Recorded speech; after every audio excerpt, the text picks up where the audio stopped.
నమస్కారం. ఎటువంటి భయాలు ఎదురైనా హనుమంతుడిని పూజించాలి అంటారు. కానీ ఇక్కడ వీరాంజనేయ స్వామి వారి దేవాలయంలో సకల రోగాలు నయమవుతాయట. ఈ దేవాలయ విశేషాలను ఇప్పుడు మన ఆర్ఎంకే టీవీలో చూద్దాం. సంజీవరాయ క్షేత్రంగా ప్రసిద్ధికెక్కిన ఆలయం చిత్తూరు జిల్లాలో కొలువైన అరగొండ వీరాంజనేయ స్వామి ఆలయం. ఇక్కడ స్వామి అనారోగ్యాలను నయం చేసే ధన్వంతరిగా భక్తుల పూజలు అందుకుంటున్నాడు. పచ్చని కొండల మధ్య కట్టిన ఆలయంలో ఉత్తర ముఖాన వెలసి అనారోగ్యాలను నయం చేయడమే కాదు, ఏ పని మొదలుపెట్టినా విజయం చేకూరుతుందని అభయం అందిస్తూ భక్తులకు దర్శనమిస్తాడు అర్ధగిరి వీరాంజనేయ స్వామి. ఇక్కడున్న తీర్థంలోని ఔషధ గుణాలున్న నీటిని తాగితే అనారోగ్యాలు నయమవుతాయని అంటారు.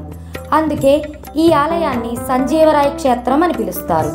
పౌర్ణమి రోజుల్లో విశేషంగా జరిగే పూజల కోసమే ప్రత్యేకంగా దేశం నలుమూలల నుంచి భక్తులు తరలి వస్తారు.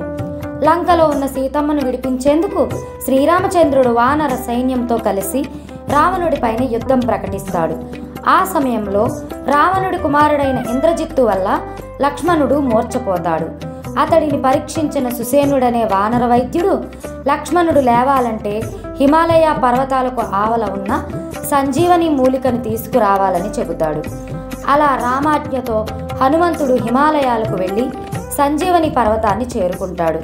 ఎన్నో రకాల వనమూలికలతో ఉన్న పర్వతం పైన సంజీవని మూలికను గుర్తించలేక ఏకంగా పర్వతాన్నే పెకలించి వాయువేగంతో లంకకు చేరుకుంటాడు. ఆ క్రమంలో సంజీవని కొండలోని సగభాగం విరిగి ఒక చోట పడిపోతుందట.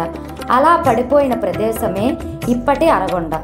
అందుకే ఈ ప్రాంతాన్ని అర్ధగిరి అని పిలుస్తారు.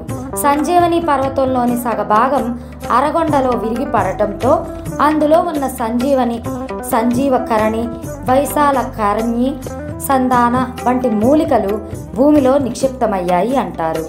కొండ విరిగిపడిన చోట నుండి జలధార ఉబికి రావడం వల్ల సంజీవరాయ తీర్థం ఏర్పడిందని చెబుతారు. ఆ తీర్థంలోని నీటిలో ఔషధాలు, వనమూలికలు మిళితం కావడం వల్ల ఆ నీటికి అనారోగ్యాలు నయం చేసే శక్తి ఉందని అంటారు. అలాగే ఇక్కడ మట్టిని శరీరానికి పూసుకుంటే చర్మ వ్యాధులు నయమవుతాయని భక్తుల నమ్మకం. అందుకే ఈ స్వామిని దర్శించేందుకు 2 తెలుగు రాష్ట్రాలతో పాటు కర్ణాటక, తమిళనాడు నుంచి కూడా భక్తులు వస్తుంటారు. అనారోగ్యాన్ని నయం చేయడమే కాదు, విజయాలు అందించే స్వామిగాను ఇక్కడ ఆంజనేయుని కొలవడానికి మరో కథ ప్రచారంలో ఉంది. ఉత్తర దిక్కుకు అధిపతుడు కుబేరుడు. అందుకే ఈ స్వామిని ఉత్తర దిక్కున ప్రతిష్ఠిస్తే సకల ఐశ్వర్యాలు, విజయాలు కలుగుతాయని ఉద్దేశంతో సప్త ఋషుల్లో ఒకరైన కశ్యప మహాముని స్వామివారి విగ్రహాన్ని సంజీవని రాయ తీర్థం పక్కన ఉత్తరాభిముఖంగా ప్రతిష్ఠించినట్లు స్థల పురాణం చెబుతోంది. ఏదైనా కొత్త పనిని ప్రారంభించాలి అనుకుంటే భక్తులు ముందుగా ఇక్కడ స్వామిని దర్శించుకుంటారట.